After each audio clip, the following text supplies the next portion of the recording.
Hello, and welcome to Shedding the Bitch Radio, where you can discuss, debate, and get advice on how to discover and shed the bitches of fear, insecurity, self-doubt, and negative mindsets so you can realize your dreams and life purpose and create and accelerate the riches you want in life. Join us here live every Tuesday at noon Eastern and dialogue with us at 818-572-2910. You can also chat with us at Blog Talk Radio /SheddingTheBitch or share your stories on our website at sheddingthebitch.com. Whatever the bitch is that's holding you back from living your life to the fullest, it's not worth giving up the riches in life that you deserve.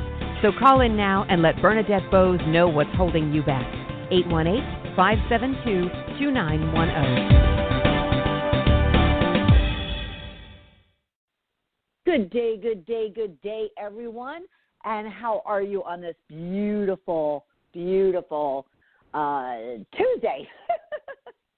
And it is the last Tuesday of the month, if you can believe February is over. And I'm just getting a note from Deborah that she can't hear. Can you hear me? Just text me if you can hear me, Deborah, because I'm not sure what might have happened to our and now I can hear you. Yes. Okay. So you got to love technology. Deborah and I were just talking about it before coming on.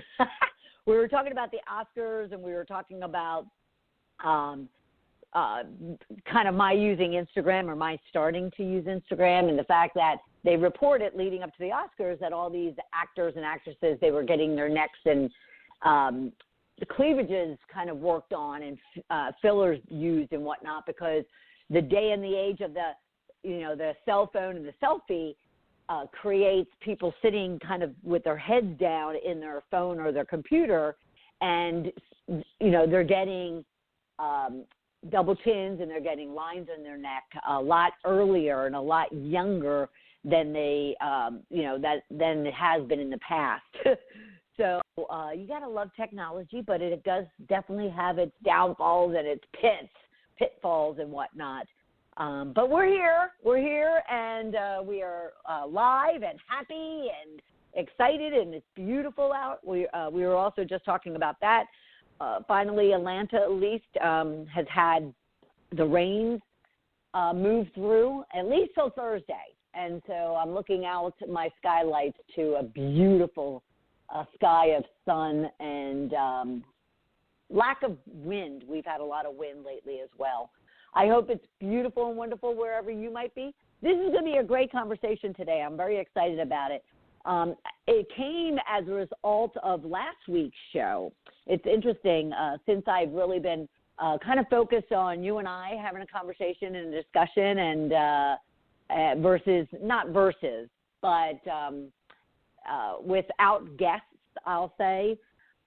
You have provided some insights from one show to the next as far as great topics for discussion. And so last week we were talking about shedding the stuck bitch.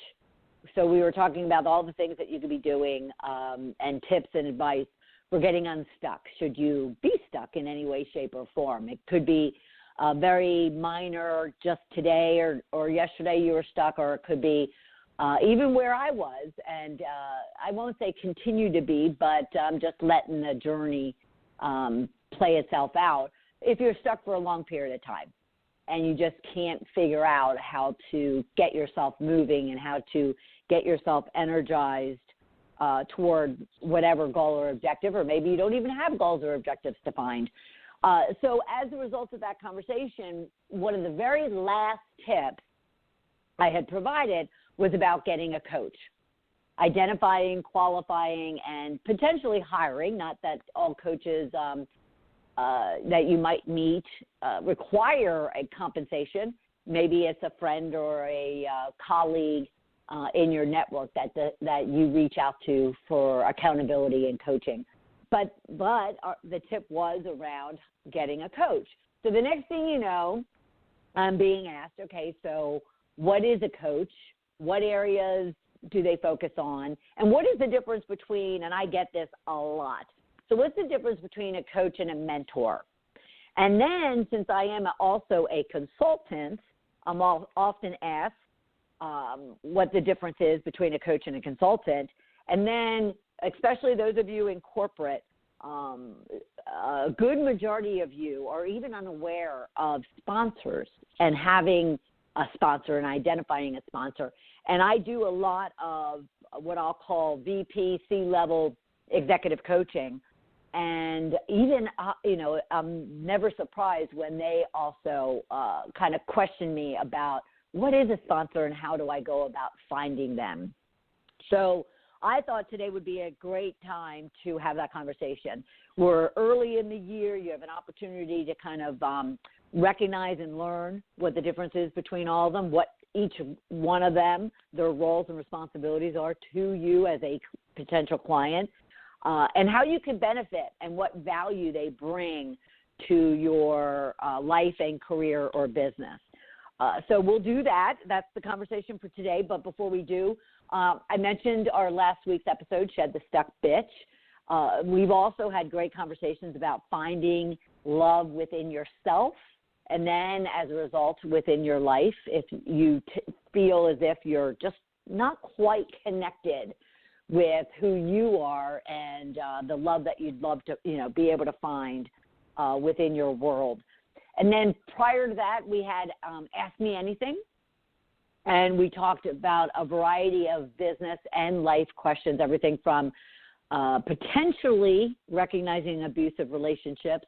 Maybe you're in one, maybe you know someone that might be emotionally or physically being abused.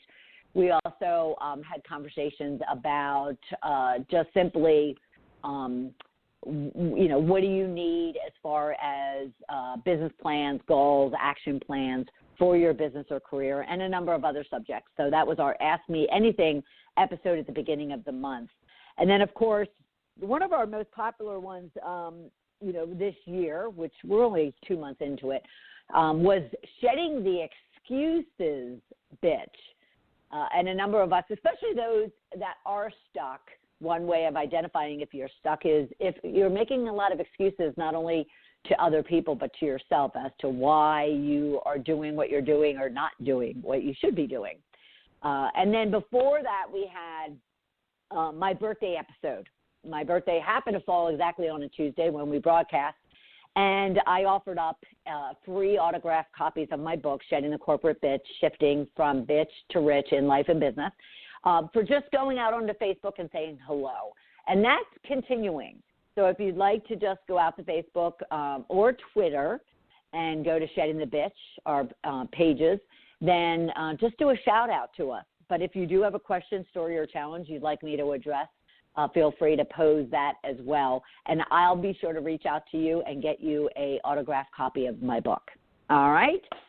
So let's talk, at least introduce the subject of coaches, consultants, mentors, and sponsors. And I'm going to walk through each one of those. And actually, I'm going to somewhat go backwards from sponsors down to coaches, or across to coaches, I should say. But the rich question I want you to be thinking about during this discussion is, in what area of your life could you use professional support? Maybe you need a sounding board, someone just to bounce ideas off of and get tips, advice, strategies, techniques, or tips that they might use. Maybe you need specific advice. You're having a challenge or a situation at work with a boss, with a colleague, with a teammate, maybe you have just simply wanting to proactively look at, your next step in your career ladder or business ladder. Maybe there is something going on in your own business that you need some support or advice on, or any areas of your life. There is a coach out there for you, or a mentor or a consultant, but what area of your life could you use some support, some sounding board, some advice? Think about that as we have a conversation, and you'll learn kind of what the differences are between all of them, but also how do you identify them, qualify them, and then engage them in helping you in whatever areas you need help. So what area of your life could you use professional support in? And then rich tag if you want to have a conversation, if you want to collaborate with us on Facebook or Twitter, you can use the hashtag BizCoach or LifeCoach, and hashtag is always ShedTheBitch. We're going to take a commercial break. I'm going to let all that kind of settle in with you, give you an opportunity to think about that question of what area of your life could you use professional support. And again, it's your life, your career, and or your business. And we'll be right back to dive into the conversation. Talk to you in a minute. You are listening to Shedding the Bitch Radio with Bernadette Boas. We are inspiring individuals around the globe to discover, confront, and shed their bitches of fear, insecurity, and negativity so they can create the riches in their career, business, and life they deserve. Be sure to check out Bernadette's book, Shedding the Corporate Bitch, Shifting from Bitch to Rich in Life and Business, available on Amazon and sheddingthebitch.com. We also want to thank our sponsors, North Georgia Tax Solutions, who offers a broad range of tax services for small to corporate-sized clients. Go to ngtaxsolutions.com to learn more. And Parker House Virtual Services, who provides virtual assistance and social media support for small to medium-sized businesses. Email Deborah Parker at deborahparker.va@gmail.com for more information. To become a sponsor or advertiser on our program, email us at mediarelations@sheddingthebitch.com. Shedding the Bitch Radio airs every Tuesday at noon Eastern Time. Be sure to go to blogtalkradio.com/sheddingthebitchradio and follow the program for all of the updates and announcements of our guests and show topics. Now let's return to Bernadette and Shedding the Bitch Radio. Welcome back, everyone. Excuse my coughing or hacking during the commercial. All of a sudden, something got into my throat. All right, let's have this conversation. Who are and what is the difference between coaches, consultants, mentors, and sponsors? And like I mentioned at the intro, I'm going to kind of work backwards, only because, we're going to work from kind of, depending upon where you are in your career, we're going to work from the sponsors, which are at the highest level, I'll call it, of the hierarchy, so to speak. And then we're going to walk across, let's call it across as opposed to down, across to coaches, because that then entails a lot of discussion in regards to the various areas of your life that you could hire a coach for or engage a coach in, whereas sponsors are typically within the corporate environment. So it's more kind of streamlined. So let's start with sponsors. So sponsorship or sponsors is usually a one-on-one relationship that you have with them. Whereas there's other mentors, consultants, and coaches who could work in groups of people. A sponsorship is a one-on-one. And I have to emphasize right off the bat, all of these roles require a degree of relationships. So I'll leave it at that, but say that sponsorships is really a very deep, trusted relationship. Because the biggest difference to all of those roles and a sponsor is definitely someone in your circle, immediate circle, who you build a relationship with over time, but they're also someone of influence, status, or power within your organization. So say you're an entry-level individual, and not to say entry-level individuals can't build relationships and have a sponsor throughout their entire career. I would have to argue that early in my career, though we, then went on our separate ways, one of my first bosses definitely stayed in my life, in my career for quite a while. And yes, they were a mentor to me, but I would also say that it developed without a formal agreement of any kind, but it developed into a sponsorship because as we both went in on our different paths, she continued to have influence and continued to advocate and talk for me, I'll say, throughout in that early part of my career. So not only is it a one-on-one relationship, but it is someone of influence, status, and power within your organization. Because the key thing about a sponsor that I tell individuals, different than any other role, is these individuals will advocate and talk about you, for you, and in advancement of you when you're not in the room. And why I emphasize when you're not in the room is we always want that individual who, when going into decision-making meetings, conversations, off-the-cuff networking, they have you in mind. They, based on the conversation that they might be involved with, whether it's about new projects, new assignments, new people coming in or out of the company, advancements, raises, bonuses, incentives, whatever the case might be, they have you top of mind in those conversations. But and because of the fact that they have influence, status, and power, they are in the room. They are at the table. They are with the decision makers who are responsible for deciding who, what, when, and where when it comes to a person's position and movement within a company. And this individual, excuse me, he or she will recommend you not only for advancements or raises, but also recommend you to go in and learn new skills. A big one, for instance, is a lot of companies have leadership programs, not only for high potentials, which high potentials are those entry level or junior level, maybe 3 to 5 year level associates, employees who have high, potential for advancement within the company, for advancement to contribute greatly into the company, for advancement in developing themselves personally and professionally in benefit, not only to the individual and their group, but also to the company as a whole.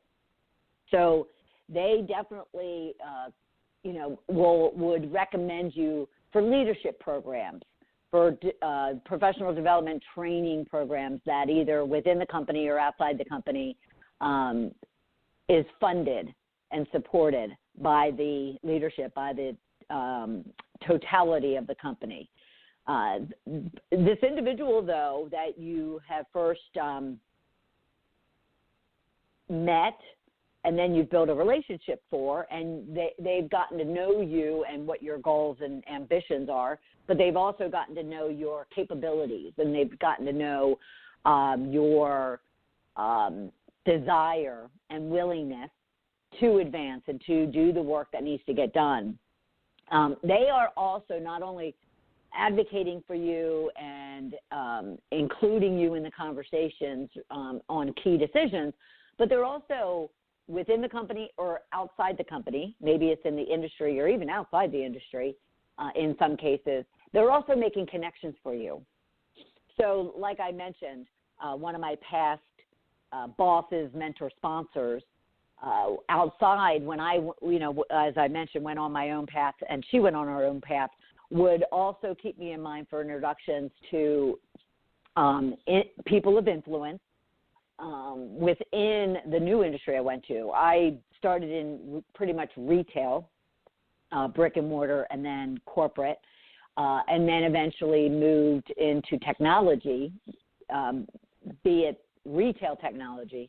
And then as I advanced into more general technology consulting type of roles, there's opportunities for a sponsor to follow you through your career and have that influence, make those introductions, and advocate for you. And of course, from that, you can just conclude what the value and the benefit is to you. But quite honestly, it's not a one-way street. The benefit is also to the sponsor and also to the company. And what I mean by that is those that play a role of sponsor, just as in these other roles too, but they get great pleasure out of supporting and helping and up-leveling the next, I'll call it, generation of professionals. So it's not just that the individual being sponsored benefits from advancements and raises and new assignments and whatnot, but the individual sponsor themselves is getting great benefit from just watching the growth and the development and the advancement and the change and transformation of that individual they were sponsoring as they go throughout their career. So that's really where a sponsor comes in. Now, a sponsor, being that they are at the highest level of influence, status, and power, they're not the easiest people to get access to and or to build that relationship with. And mind you, there is a trap that you can fall into that should you just assume that you can quickly make an introduction and ask for a sponsorship type of relationship with someone, that could kind of, smack you in the face. Sponsorships being at the highest level, as I mentioned, that requires a great deal of investment on both parts, but also that individual who wants that sponsorship. Because that sponsor, is entrusting your capability, your potential, your dedication and commitment to an advancement. They're, putting that you are going to be a great representation, that if they go and put their reputation on the line by recommending you, referring you, advocating for you, that you follow through on what it is that they're going to bat for you on. So don't assume that you can quickly, meet someone of influence within your organization, build a relation or get a relationship, I'll call it, meaning that you've known each other for a few months, even just a year, and all of a sudden you could ask them regarding a sponsorship. It takes a deeper, more engaging, more supportive, what are you doing for them, that sponsor that you want? What is it that you're able to contribute to them while you're demonstrating your capability, your willingness, your commitment, your dedication to your current role? And that's important because, if someone doesn't want to necessarily sponsor someone who's so ambitious that they're just consumed with their own climb up the ladder. They have to be inclusive, and they have to be, willing to do the work for not only themselves but everybody around them. So you have to really consider what sponsorship roles are and what they mean, but also the individuals that you're kind of identifying as potential sponsor, and then work really hard on that building of a relationship, engagement, collaboration, and then you'll know, and or they'll tell you, when it's a good time for you to then bring up the subject of sponsorship. And a lot of times you don't need to. I never needed to have to necessarily go to anyone and say, oh, will you be my sponsor? It will naturally, that individual observing you and watching you and assessing you maybe even, maybe they're part of your review process. They choose on their own to sponsor and advocate and refer you. But other times it could be that that's your particular goal and that what you want from that individual, and you might have that conversation with them. So that's really what and where a sponsor would come into play. I'm going to jump to consultant as we get into the mentor and the coaches, or before we get there, because the biggest question I get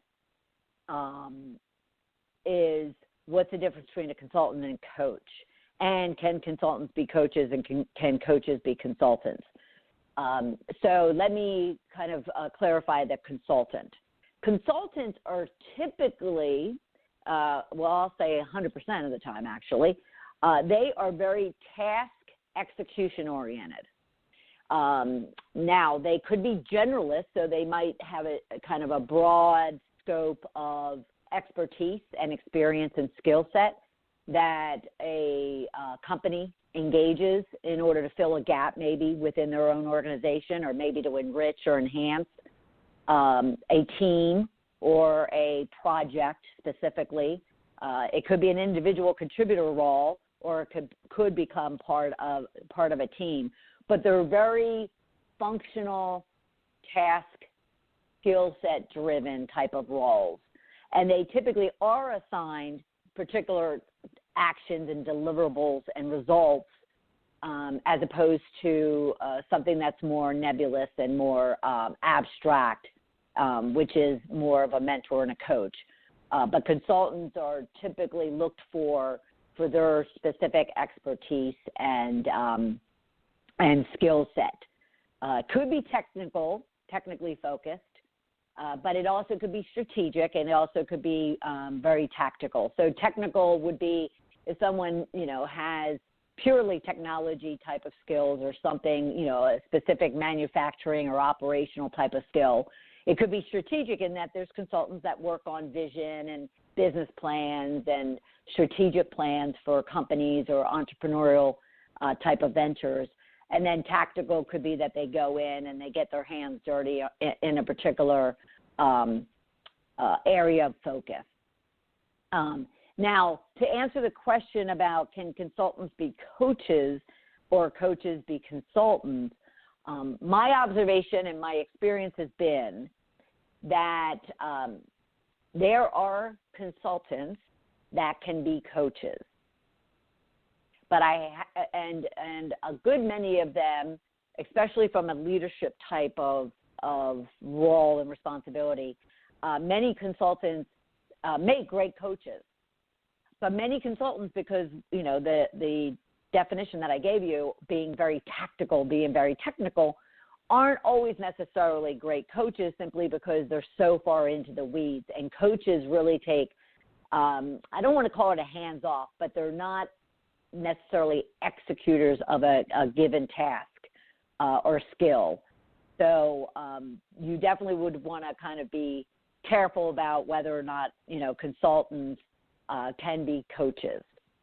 Now, I have found that many coaches aren't necessarily great consultants because they don't have a particular skill set or a particular area of expertise that's needed to be executed on.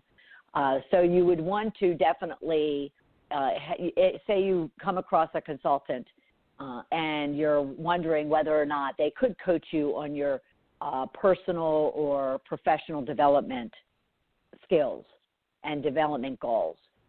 You would definitely want to up-level, what I'll call up-level the conversation with them, the qualifying interview or discussion with them to find out whether or not they have the skills of a coach, which we'll get into in a minute. But you can always do that. And at the same time, if you are working with a coach and all of a sudden maybe in your team or your business, you've said, oh, wow, I recognize that they really are very expert in marketing or in sales, or maybe they're good operational people. I wonder if they have that deep tactical, technical knowledge that I would need to fill this gap that we have, and maybe they can make a great consultant for us as well. I will tell you, I've gone into companies as specifically their leadership or executive coach, and landed up being there for a year and average 3 years as a consultant, because as a coach, working with them from a leadership role, maybe the CEO or the COO or maybe a senior VP, and then all of a sudden they recognize the operational process-driven expertise that I have and background and experience, and they say, oh, could you help us with our business plan or our strategic plan? And I do, so I'm now converting into a consultant. And then they'll say, oh, well, you're really good, very operational. Can you help us execute this plan? And then the next thing you know, I'm getting even deeper from a consulting role. So what was expected to be a short-term coaching role moved into a longer-term consulting role. Now, a lot of times I will tell you that once, someone gets in deep as a consultant, it can get tricky being them then maintaining their coaching role, because now they're almost like an employee, although they're contractual, and now they might be getting too in the weeds to be one's coach. So it's just a matter of trying to work with them for a period of time and understanding kind of where their strengths and areas of improvement, I'll call them, are, and what role they can successfully play for you as you need them to. But not to say that it can't happen. And it's just a matter of really knowing that person. Now, I will tell you, I mentioned it with the consultant, so I'll wait for the coaching because they could be long-term or short-term as well. All right? So those are sponsors and consultants, and hopefully, and obviously, let me finish up. I apologize. Let me finish up by saying there's great value and benefit to also identifying a consultant, maybe in both your career corporately or if you have your own business, because, again, they're filling gaps, they're enriching a team, they're providing you maybe outside, third-party, unbiased type of viewpoints, insights, experience, and expertise. So there's great value and benefits of also engaging a consultant within your area of focus. All right. Now we will take a break. And when we come back, we'll finish up with how does then a mentor and a coach fall into play within your life and or your career business. We'll be right back. You are listening to Shedding the Bitch Radio with Bernadette Boas. We are inspiring individuals around the globe to discover, confront, and shed their bitches of fear, insecurity, and negativity so they can create the riches in their career, business, and life they deserve. Be sure to check out Bernadette's book, Shedding the Corporate Bitch, Shifting from Bitch to Rich in Life and Business, available on Amazon and sheddingthebitch.com. We also want to thank our sponsors, North Georgia Tax Solutions, who offers a broad range of tax services for small to corporate-sized clients. Go to ngtaxsolutions.com to learn more. And Parker House Virtual Services, who provides virtual assistance and social media support for small to medium-sized businesses. Email Deborah Parker at deborahparker.va@gmail.com for more information. To become a sponsor or advertiser on our program, email us at mediarelations@sheddingthebitch.com. Shedding the Bitch Radio airs every Tuesday at noon Eastern Time. Be sure to go to blogtalkradio.com/Shedding the Bitch Radio and follow the program for all of the updates and announcements of our guests and show topics. Now let's return to Bernadette and Shedding the Bitch Radio. Welcome back, everyone. This week we are talking about the various supporting roles that can contribute to your plan, whether it's your life plan, a career, or maybe you own your own business, and also yourself individually, your performance and your behavior or your approach to your life or business career. So we've talked about sponsors and consultants and the differences and the value and the benefit of the two of them. And the next two I want to talk about are mentors and coaches.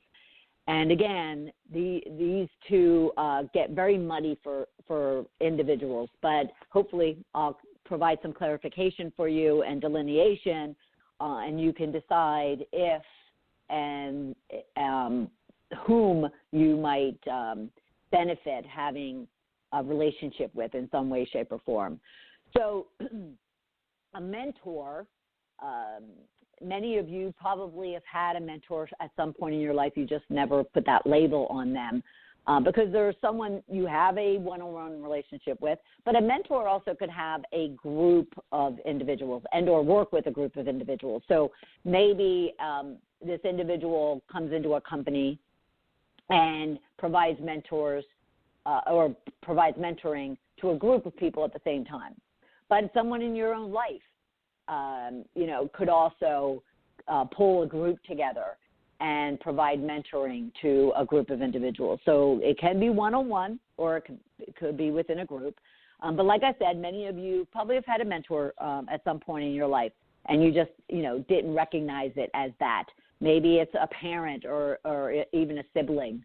I happen to have had both. I have siblings that act as but are my mentor, even though they might not even know that. Definitely I leverage my father. But I've also had teachers. I've also had sports coaches, that played a mentoring role. And then, of course, professional mentors that weren't tagged as a mentor but built a relationship with them to where then establish that type of relationship. So what does that relationship look like? Well, typically a mentor is someone who is, more advanced, more expert or experienced within a skill set or in an industry or a community. They might have, and most likely do have more influence than you do at this point in time in a particular area of focus, a company, an industry, or a community. And what you're doing is you're reaching out to them because you either experience and recognize that there's a gap within your own skill set, personally or professionally, and you are leaning and looking forward to someone to provide you some of their insights, experiences, some of their lessons learned, best practices, some of their gotchas, some of their connections, some of their influence, of course, always can come into play. But mainly, they specifically transfer their knowledge, their experiences, their expertise to you as a means of advancing you individually, which then your new skill set and experience contributes to a team or a company. Now, a formal mentorship relationship, it doesn't necessarily have to be contractual, meaning that you put things in writing, of what that arrangement or what that relationship looks like. It could be, just the relationship that you've established with someone. But it also could be very well-defined, contractual. Maybe it is professionally where you've hired someone to be a mentor. But regardless of that arrangement, agreement, so to speak, it is all based on the mentoree's goals and objectives that they have for themselves. So an individual like yourself may say, okay, so I'd love to engage or identify, qualify, and engage a mentor because I have a particular goal or objective. I want to learn a new skill. I want to get a promotion or a raise. I want to advance. I want to, be well-known or influential and established within a company or an industry. And therefore, you look to someone that is already where you want to be. Maybe they're even further from that, because I always believe that you want to mentor and coach up, meaning you always definitely want to find someone that is in a more advanced status, position, place in their career, business, or life than you are. You certainly, when it comes to mentoring, you're not looking for someone who's equal to you. You're looking for someone purposely that is more influential, more expert, more experienced than you are. If in any way, shape, or form you're kind of reacting with a kind of a blah type of gut feel in regards to this conversation when it comes to finding people that are more advanced and more expert and more experienced than you are, then you're not ready to be mentored. And what I mean by that is there's some people who they're comfortable within their peer set. They're comfortable in networking and hanging out and learning from the people that are, equal to them. They get intimidated or their self-worth comes into question when it comes to up-leveling themselves. So all I would tell you in that regard is everything that we're talking about today definitely requires a degree or pure, but let's say a degree of self-worth, confidence, ambition, and that's not a bad word, ambition, and desire to want to move forward. And that's what you're looking for in that mentor. You're looking for that person who, at a level higher than you are with experience and expertise you don't have that you want and that you're willing to do the work to get there. Now, mentors are typically long-term type of relationships. Certainly you could say, okay, for the next 6 months I want to find a mentor and learn from them and blah, blah, blah. Yet at the same time, they're traditionally longer long-term relationships. I have several mentorees that aren't even, I'll call them non-clients. So I don't expect a fee of any kind, even though I am a professional mentor / coach. I've just kind of taken them under my wing over the years, and I continue to be very interested and very invested in their growth and their advancement, whether it's in their life or their professional career. So, it's definitely somebody that you look up to, that you respect, you admire, that you trust, and we'll talk about all of that kind of in a summary of all of these roles because they each and all require that as well. Let's see. A mentoree, when they approach someone that they want to have as a mentor, have to be totally accountable to their own investment in this relationship. They have to go to the mentor with a very clear idea of what it is that they want to accomplish. What is their goal or their objective for engaging this individual in a mentoring type of relationship? If the mentoring didn't come naturally and you're specifically consciously looking to identify and qualify someone to be your mentor, that's all okay. And a lot of times it happens just like that. Well, you need to ensure that for that mentor and yourself, you are very clear on what the expectations are. You want to be able to sit down across from that individual that you most likely have a relationship with.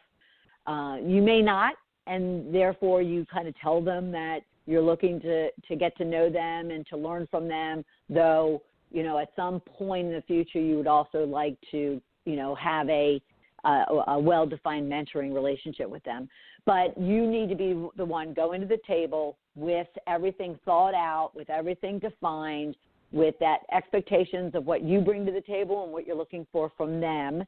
Now, don't be surprised when it comes to a mentor or a sponsor that should you ask them to formally and consciously engage in that type of relationship, do not be offended if they say no. Do not be offended. And why I say that is there are times where someone will say, I don't have the cycles, I don't have the time, I don't think we're a good fit. And you don't kind of take that personally, because what they might really be saying, though they're not using the exact words, is they might be saying, I would not have time to legitimately and respectfully contribute. I would not be able to devote, time that you're looking for, or the thought process, or the, input or expertise that you're looking for any number of reasons. But it's not about you personally. Now, someone might say, and I've had this myself, both from on the giving and receiving end, I've had to say, I don't believe we're a good fit. You might be needing somebody who is X, Y, and Z, and that's not me. But again, you don't want to take it personally. You don't want all of a sudden shut down and not continue looking for that individual that is, that you're looking to help advance you. You just need to understand that there could be a lot going on in their world. There could be a lot of changes that they're going through themselves. They don't have the time, and or they know that it's not a good fit. And that's all okay, all right? So that could be a mentor or sponsor, heck, even consultants. You might identify a consultant you think you want to work with, and then, they even don't have the cycles, don't have the availability, or they don't feel that, your project or your company is a good fit for them. And again, you don't want to be taking these things personally and shutting down as a result of those no's. You just want to respect the fact that they identified that, and, they are giving you an opportunity to make sure you find the right fit for them, all right? But again, a part of that, going to them with very clear idea of what it is that you're looking to achieve and what the expectations are, what it is that you want to achieve is specifically what are the goals and objectives that you have. How are you going to measure your success? How are you going to measure the success of the relationship that you're looking for? You are accountable to all of that. You're then accountable to showing up. You're accountable to scheduling those sessions or interactions. You're responsible as a mentoree for any type of follow-through or any type of action plans that the mentor has provided you as guidance, tips, advice, or strategies that you could be taking on. So a mentor is extremely valuable in filling those gaps or enriching those skill sets or making those connections or having that influence. But it really is your responsibility, to ensure that relationship is well taken care of. And, trust me, your mentor, who obviously is more advanced, more skilled, more experienced and expert than you are, they'll tell you if it's working for them or not, or if you're doing the work or not. And that's their role as well. And that's the expectation you need to have from them as well. Excuse me, I'm so sorry, but I'm not going to take a break because I just noticed the time, and I do want to get into coaching. But before I move off of mentoring, but another expectation you should have as a mentoree, and why you're going to this individual who's more skilled, more experienced, more expert, more influential, is you're looking to them for their honesty, for their bluntness, for their direction. Yes, their guidance and their motivation and inspiration and support, but you also have to have an expectation that they're going to tell you things that you're not going to want to hear. They're going to point out your strengths, but they're going to also point out your flaws. They're going to point out your areas of improvement, what I call beauty marks and warts. And that's an expectation you should have of them, but then you need to be prepared to be able to take on that input and that feedback and make change, make shifts, do the work, have the commitment, and, get that relationship where you want it to be and get yourself and your goals achieved. All right? So lastly, coaches. And coaching has become very, it's always been broad, but it's also become very what I'll call siloed. There's a lot of areas that you can engage a coach, and there's a lot of specific type of coaches and expertise that could be of value to you. So coaching is very performance-driven, as opposed to consultants, which are very skill-set, tactical, functional-driven. Coaching is very much about your performance, about your behavior, about your presence, about your interactions, your communications. And it can be either or, personal or professional. So there's a lot of life coaches out there. There's a lot of health coaches. There's a lot of fitness coaches. There's a lot of finance coaches, spiritual coaches. You can find pretty much a coach in any area and all areas of your personal life. But then there's a lot of professional type of coaches. You can find a public speaking coach, a marketing coach, a general business management coach, or an executive leadership type coach, and an entrepreneurial specific coach versus one that knows the corporate ins and outs and, can coach someone's corporate career. They can focus on one or more areas that I just mentioned. So now there could be a health coach that also focuses on you spiritually, mentally, physically as part of that health coaching. There could be business coaches, and predominantly all business coaches have to engage from a life coaching perspective, meaning who you are mentally, spiritually, physically, emotionally, all has a part to do with your success in business. However, the person who is coaching you from a mental, emotional, spiritual, physical, fitness, health-wise may not have business expertise. So though a business coach definitely deals on the life side, the life coaches may not be business driven experts with the expertise and experience you need as a coach. So you definitely want to be able to interview and qualify those delineations. All right. So coaches can cross areas, but then there's, coaches that definitely like to stay in their lane, as they say. If they're health coaches, they don't get into your business. If they're fitness coaches, they don't get into your personal relationships type of area of focus. So they could be siloed and or crossed areas. Now, coaches, what their core role is in any of those areas is to really observe you in that space. Now, it doesn't mean that they're sitting next to you and necessarily watching you perform a task or watching you at the gym or watching you, in your focus spiritually or in the business.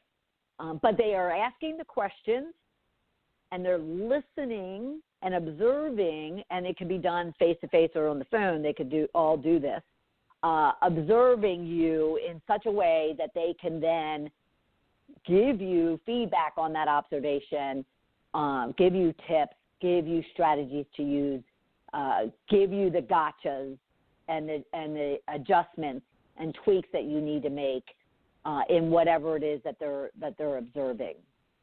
So let me give you some examples in case that may be confusing to you. So, excuse me. So over the years that I've been coaching, I've covered the gamut. I'm very business focused, so I can help as a business coach someone to start, manage, and grow their business. Really observe them from an execution of being a CEO. I'm not doing the executing, that individual is. And I'm giving them observations, feedbacks, ideas, insights, tips, specific guidance toward them in that role.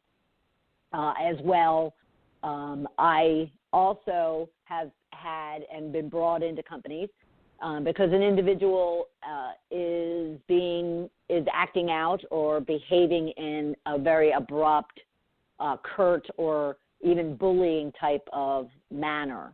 And therefore, I'm being asked to observe and really dig into them personally to understand why they're acting like that professionally.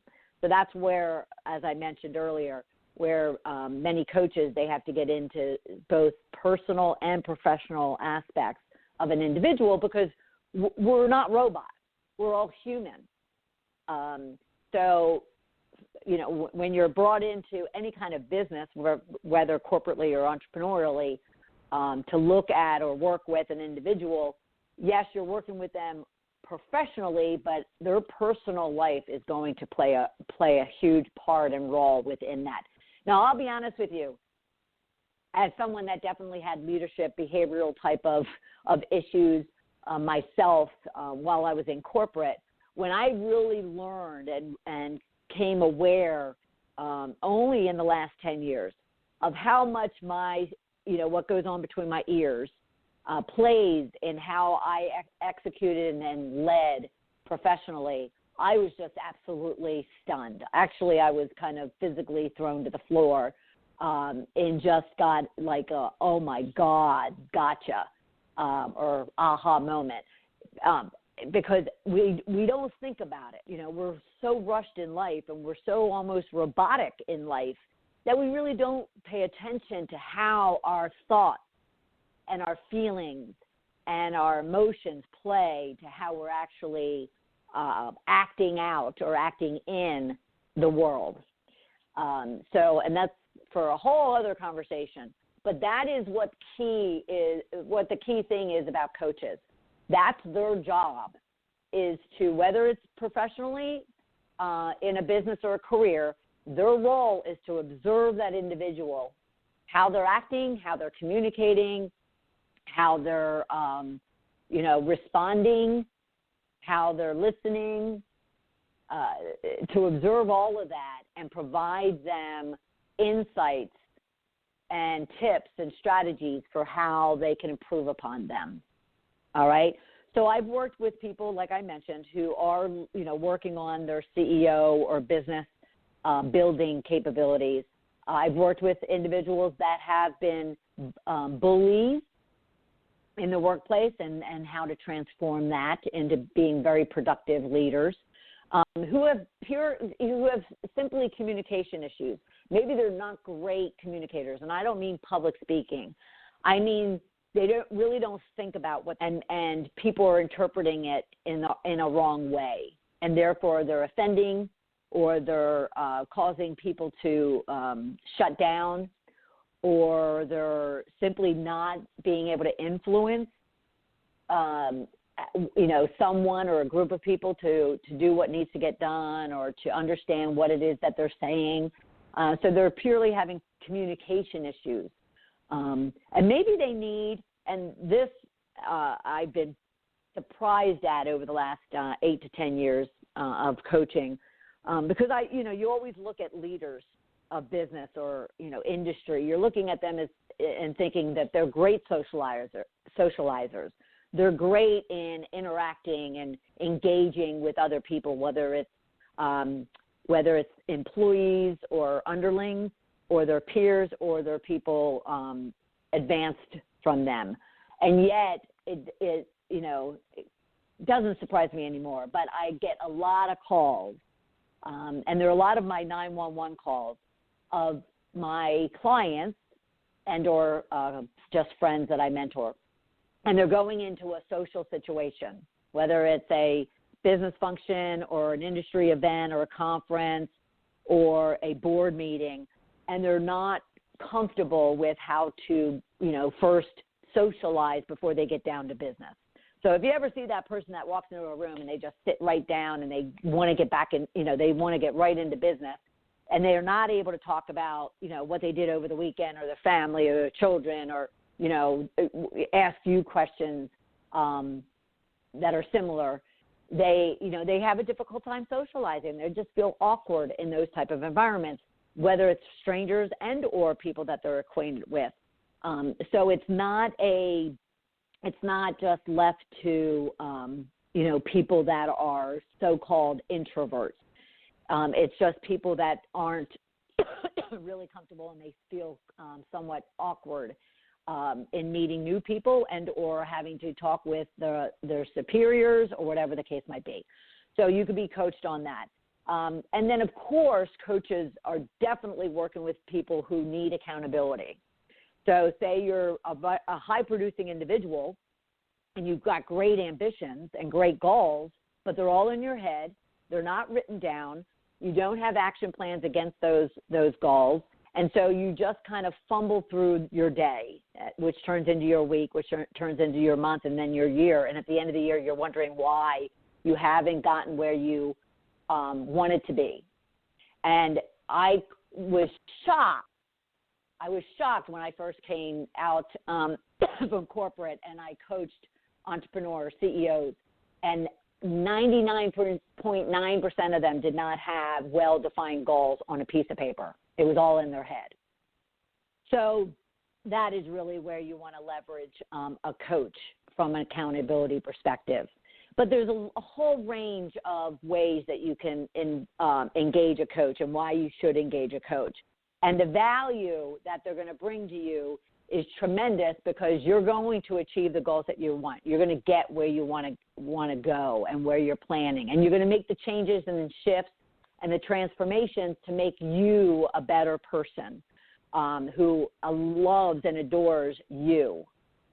So those are the values and the benefits coaches, mentors, consultants, and sponsors can bring into your world. And I'm going to post a longer article of each of these and tips and whatnot for engaging them on sheddingthebitch.com. So be sure to check them out. But for now, Ask Bernadette is next week. So post your questions, stories, or challenges on Facebook or Twitter. And I'll talk to you next week at noon Eastern Time. Thanks, everybody. Thank you for listening to Shedding the Bitch Radio with Bernadette Boas. Join Bernadette every Tuesday at noon Eastern as she helps you shift your bitches to riches. And the dialogue is always going on at sheddingthebitch.com. See you next week.